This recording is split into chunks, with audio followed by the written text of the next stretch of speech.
Me. Be about 4 to 5 years old. Learning to tie shoes. Parents distracted by brother with ADHD and baby sister. I need to learn to tie my shoes for preschool. Parents are too distracted. I call to my ghost friend on our front porch. A farmer appears and walks me through how to tie my shoes. He fades back into oblivion. Parents baffled by my talent. They ask how I learned to tie my shoes. I explain that my magical farmer friend taught me.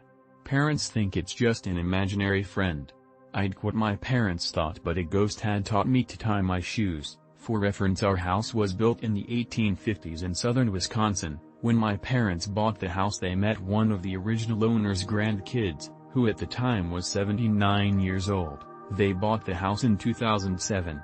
My brother had ADHD and had trouble focusing on school, and my sister at the time was still a baby, and I was also the middle child, so I got little to no attention other than being good at school work and birthdays etc. B. My great aunt and uncle. Be watching our house while we are away for vacation. Sleeping in parents' room. 11 o'clock rolls by, they turn off the TV and make sure all the doors are locked. They finish and go to bed. Neither can sleep. Both at about midnight see a blue speck in the corner slowly form into a farmer. The farmer greets them. He never said his name. They had a conversation about life. That's all I heard about the manor. The farmer says goodnight and walks out of the room. When we got back from vacation they tell my parents about the farmer. I butt in and say, hey, that's my friend, I was a lonely kid. Me. Be about 6 or 7. Looking at the windows in the kitchen, living room. Extremely bored. We've been in a heat wave for about 6 days now where every day it has been 98 plus Fahrenheit. Suddenly a man walks in front of the window. I'm confused. I had completely forgotten about him, irrelevant and out of mind. I call out to him. He stops, looks at me and smiles. He keeps walking.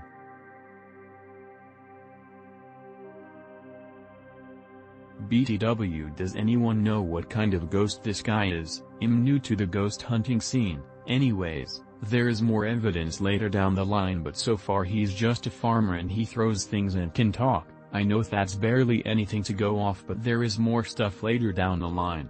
Me. Be 11 years old. Have disregarded the ghost. At this point I thought I just had childhood psychosis or something and didn't believe anymore. Helping my dad renovate the property. This is the last time I see the ghost, and have a positive interactions with him. We are working on our garage. Half of it used to be a barn and the other half was a stable. The stable part was now a garage and the barn was still a barn, just no farm fields, just woodworking tools. My dad tells me he is going to be welding something in the garage, tells me while he's doing that to go to the upper barn and grab a square. I promptly go up. While I wait for the welding sounds to stop, I'm looking around the old barn. In the corner, the farmer's figure, except something is different. I look back and nothing is there but my dad's old chainsaw chaps. Figure I just saw that. I go back down after the welding stops. Be my brother. Be upstairs, alone, talking to Crush. He hears the bathroom door open, and the shower curtain move. He had just got out and left the curtain open. Scared, he walks in with his knife drawn. Right before he walks in, the shower curtain slides all the shut extremely fast. Opens the shower curtain. No one there. Searches the upstairs. No one but him. He walks downstairs and sees us all spread out on the chairs and couches. Asks who was in the shower. We are clueless. I kinda think that whatever the ghost is, he seen that as a sign of aggression because he was never really nice again. Me. Be 14. Have best friend of almost 10 years over. Best friend is a girl and we are kinda close. She leans into me. She sits in front of me and lays into me. Hey/X/. Some weird paranormal shit happening to me recently. Hope you enjoy. Me, 15. Become a fur fag because I'm bored. Actually meet a few people that I like. Go through the community, eventually get out of it due to weirdos and such. One guy sticks out, Nick. Really nice guy, loves the same bands as me, Pantera, Static X, Black Sabbath. We develop a long-ass friendship. He helps me with depression, literally gets me out of a hateful place, shows me the word of Christ. Around March 2023 he doesn't respond to my Discord or Twitter DMs anymore. Think nothing of it, move on because I knew his parents were pretty strict with him. Eventually find out that he died in the end of June. Fucking lose my shit. He couldn't have died. I must be fucking dreaming. He actually died. Funeral and everything. Shaking at my fucking core. Currently at a family event, act fine for the remainder. As soon as I get home I break down crying. Mom doesn't notice, thank God. Eventually, except he's gone with the help of my boyfriend. Become happier. His Discord account goes online again. The fuck? Keeps going offline and online in intervals every day. Never gets deleted. DMs him, no response. Figure it's his parents. Nope. Lives 3 hours ahead of me, fucking comes on at 12 AM EST exactly. Never stops, to this day. Is there an explanation for this?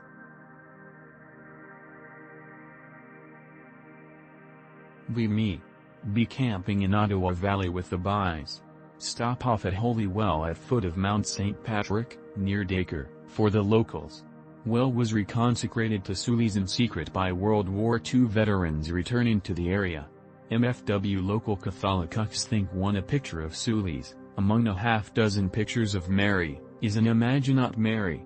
Leave offering at Holy Well to Sulis for lots of fish and a safe trip. Take some well water with me. Catch a little dude running near the Constance Creek nearby. This creek feeds the well. Local legend states that Father McCormack, who built the well, eventually drowned in the creek, pushed by she spirits, aka Fae, some locals say. Arrive at Fox Lake. Fish. Catch trout and bass. Thanks Sulis. Go collect firewood at twilight. Get separated from buddies. White Raven. Uh-oh. Twigs crack. See tiny figures between the trees and brush? Fuck. Run. Trip. Take out Sulis water, throw all over and shout in the name of Sulis of the waters. Leave me alone, I mean you no harm. Pass out to luminous apparition of matronly woman. Wake up to buddies calling my name. Kindling neatly piled next to me. MFW I didn't collect it. Thanks for letting the forest spirits know I'm not a Christian interloper, thanks Sulis. I've been thinking about this a lot lately, and actually had my first experience with seeing something I couldn't explain recently. Reconnecting with old high school buddy. He's not superstitious, but his house in the woods is pretty weird. It looks kinda like the Hereditary house Desu. Smoking on the porch midday, we talk about bugs. Confess to him about the existential crisis from killing a bug with my paint yesterday. I was painting another high school friend's mom's porch. It was like the bugs had no idea that I was destroying and killing them, and wouldn't run away. Question aloud if bugs even perceive us as animals, or if we're more like natural disasters. As I'm talking, notice something weird behind him. Looks like a person-shaped space behind the tree. Instead of a person, the space is filled with distorted view of what's behind it. Like a shitty video game cloaking device effect. I stare at it completely mesmerized while I just completely lose my train of thought. Thing disappears behind the tree. Spend minutes questioning my sanity. What was that? More excited than scared, felt like I busted a cosmic eavesdropper. Friend has mentioned having childhood nightmares of an entity living under his stairs. When I asked him for more details he gets real quiet and says they're most likely not related. Still, somehow the house doesn't seem threatening. Neither of us feel scared. Thing didn't seem hostile, but still unsettling. Could have been a trick of the light, but my mind is full of what-ifs. First and only time seeing something I can't explain. Anyways, that's the one and only time I've ever seen something I couldn't explain, but I put seen in quotes because I genuinely don't know if I could make the claim that I saw anything. It feels like whatever was there, I was unable to see, and there's just a hole there.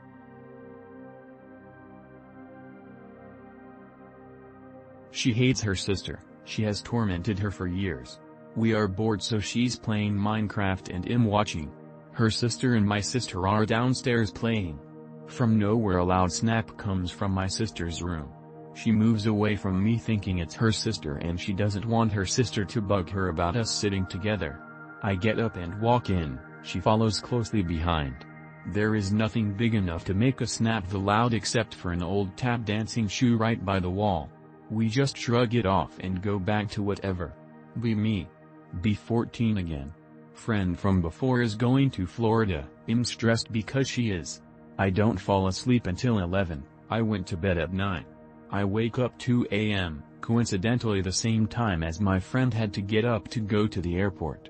I am immediately hit by a wave of shock as my arms fall. I was dragged halfway out of my covers. A full moon blinds me. I shit you not, I hear running. Greater than my arms are paralyzed by fear, so I just look at them. I can't describe the pose, but they were in the kind of pose that you see Jesus on the cross in. I regain my arm's ability to move and of course, I had something over my clock. Being scared to fuck, I pull into my covers and think about what had just happened. Look into my brother's room, where the running went. My brother is at his friend's house. I think about how I was moved like that. My sister isn't strong enough to move me. I was almost 6 feet tall at the time. My mom had gotten surgery and couldn't lift over 10 pounds and dad had just broken his ankle. I sleep at the top of our stairs. That was the first time I ever was paralyzed by fear. I'm Native American. My dad told me stories about things like the Wendigo. We're a hunting family and we had chased bears through the Michigan blowdown so thick you couldn't see someone 8 feet in front of you. Sat in the woods by myself for hours. There is just shit you can't explain. A bit long, bear with me. Be me, yesterday. Bored at work browsing /x/ for alien stuff. See Suku thread, intrigued but never put much thought into demon, spirits being a thing. Okay, let's read for fun. Check out links on summoning, letter, communication, etc. Read posts and experiences. Main things that stand out are Lilith, playing D4 lately, and being respectful. Succubus can be jealous, wondered how my long-term girlfriend would react if it were real. Fun thought experiment, imagining sexy demon coming to seduce me. Get a little horny but back to work and my day. Fast forward that evening, home and still horny. Ask GF for sex, she's not in the mood but offers a BJ. Accept and nut, carry on our night. This is where it starts getting weird for me. Laying in bed to sleep, randomly feel warm or a pressure around my thighs. Curious, feels good. Start to get a boner. Huh? But I nutted earlier. GF is asleep next to me. Remember Suku thread. Feel compelled to say something, to the night air. Think of the summoning guide and tip to say thanks if you feel their presence. Whisper thank you, and my boner gets harder, fully erect now. Sense things around me, not sure if in my head or what, but they want to stick around. Decide to lean into it, what's the harm? Start to chat with them in my head. Mind creates responses as though talking to myself, but clearly distinct thoughts from my own. I ask and answer automatically, not sure where the responses are coming from, feminine and soft. Picture classic demon succubus, and it's fitting. While chatting I feel an urge to touch myself but it's not me doing it, like a phantom hand slow stroking over my boxers. And what's this? It was like it was exploring me with my own hands. I remember I need to ask Lilith for one of her daughters. I suggest she send someone to help me deal with it. She did a sly laugh and I felt another presence and an intense attraction to it. Like extreme arousal.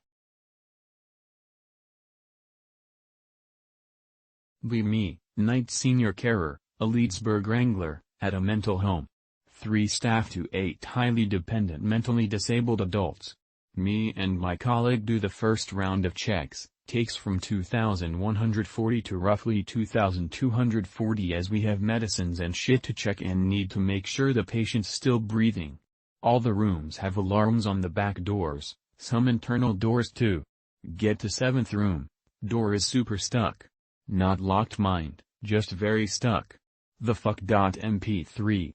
After some pushing the door edges out like it's on rusted hinges. Nothing there at all but a rush of freezing as fuck air. Light refused to turn on. FFS another blown bulb. Get my torch out and notice all 3 doors, bedroom, bathroom and lounge all shut and all equally stubborn to move. Colleague goes into bedroom to check on the patient, they are flat out. He tries the light in the bathroom which is adjacent to us, which also didn't turn on.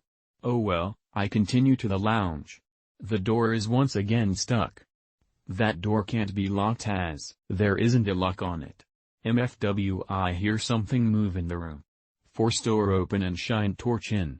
There was a solid black figure on the wall, looked human, which as soon as I clocked it with the light, the bastard bolted straight into the back door, through the curtain, slamming the door behind it. The fuck? Jumped over table shouting stop now.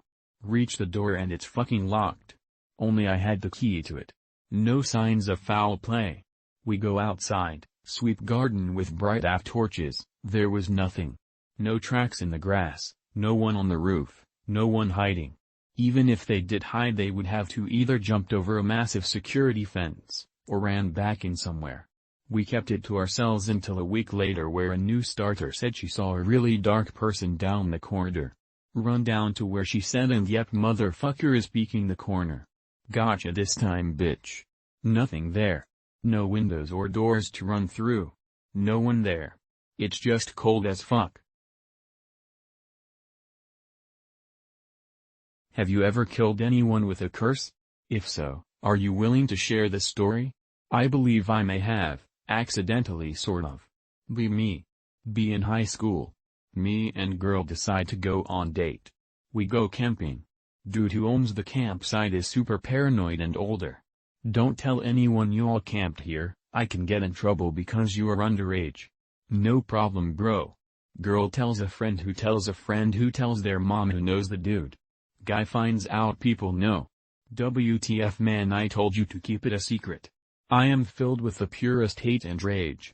I hope that woman fucking dies, fucking dumb busybody bitch can't mind her own business. I seriously want her to die. Pure hate. 1 week later woman is in a brutal car accident and decapitated. Holy shit. What do you think ex-brothers? Crazy coincidence or did I kill her with my curse?